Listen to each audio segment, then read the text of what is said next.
ဆက်နေတော့အချက်ကကိုအတွက်ဆိုအမြဲတမ်းရှုံးမဲ့တိုင်းပွဲတစ်ခု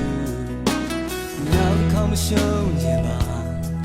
မင်းငါကြမတွေ့နေတော့ဘိုးဝေဆုံးတစ်ပြက်မှာနေဘဝကိုပြန်သစ္စာမင်းကြောင့်ပါမပြောရပါဒီလိုအဆုံးသတ်ဖို့အကြောင်းရှိခဲ့လို့ပဲဒီလိုဇတ်သိမ်းကိုပြညာထားနောက်လူရဲ့မပြောနိုင်မှာငါနာမလာနဲ့တော့အခုလိုပြောရမချင်လို့မဟုတ်ဘူးနော်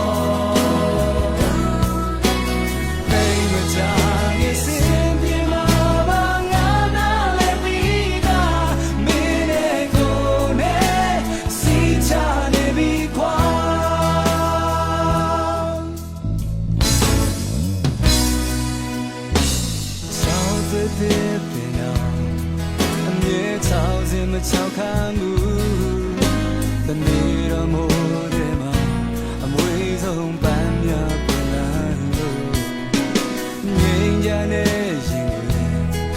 မေးမေးစိတ်လိုက်တော့မဝေတော့တော့စိတ်ဟာအိမ်ပဲလို့သာကြံရခဲ့မင်းကြောင့်သာမပြောရခဲ့ပါ